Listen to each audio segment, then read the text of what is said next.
Welcome to the League of Legends Champion Spotlight, featuring Skarner, the Crystal Vanguard.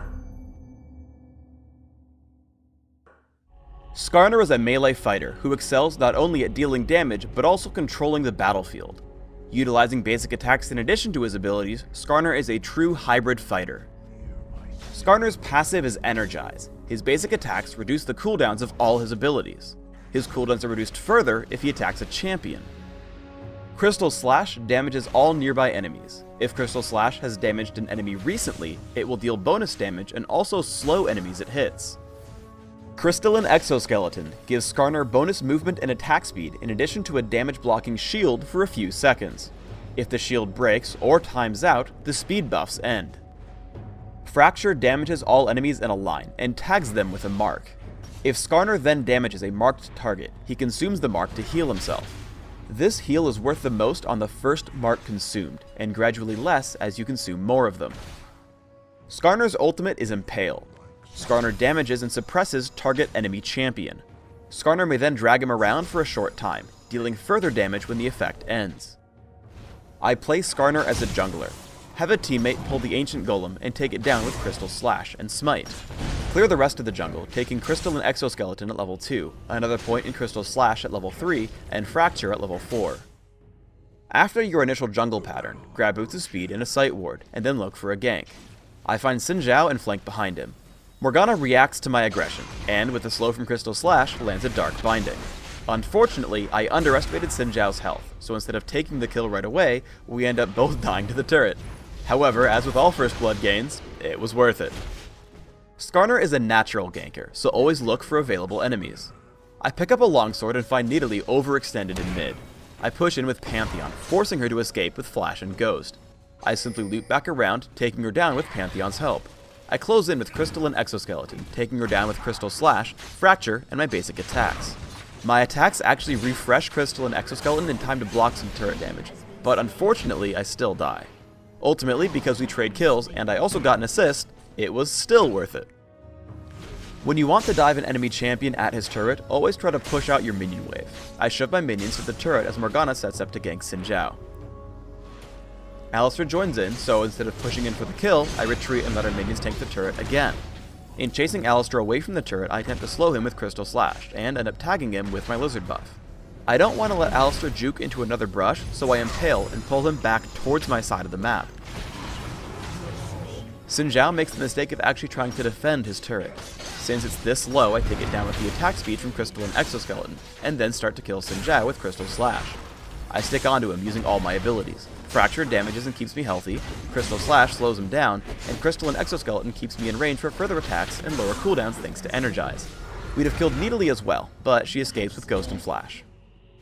We get into a teamfight in the enemy jungle. I take on the role of a damage dealer in a major fight, trying to find the biggest threat and sticking to him. After getting pulled by Blitzcrank, I spot Xin Zhao and head for him immediately. I lead with Fracture and throw out consistent damage with Crystal Slash and basic attacks. However, I'm not extremely tanky, so I have to retreat until Kale hits me with Intervention. Turning back in, we take down Xin Zhao and Nasus, again sustaining myself with Fracture and stopping them from running with Crystal Slash. Alistar makes his way in, and Cho'Gath dies. I look for the most threatening target, which is Nidalee when she enters the battle. Blitzcrank lands an amazing hook, but I just barely survive the turret with Crystalline Exoskeleton. I'm exceptionally afraid of Alistar, so I tag him with Impale just for the suppression.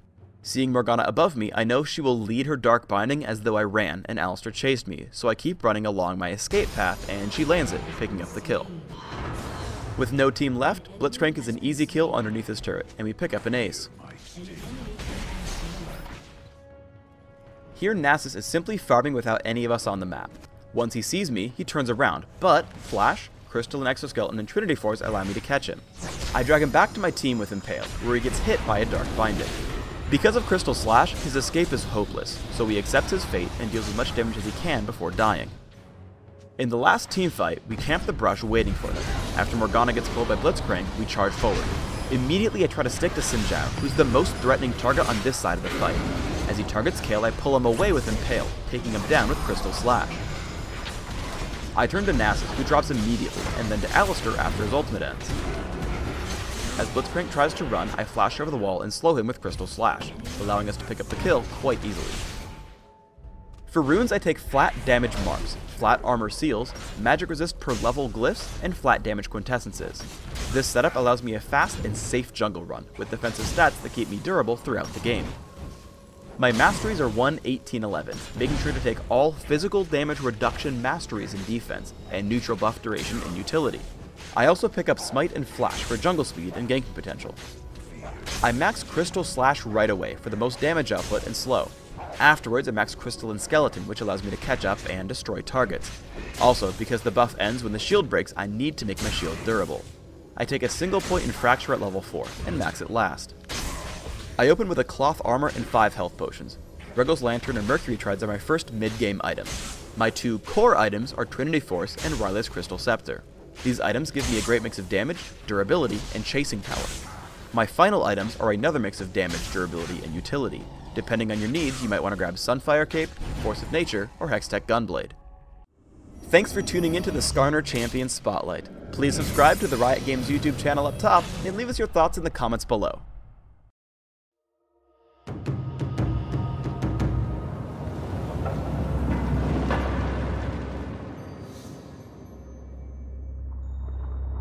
Tons of damage, extremely worth it.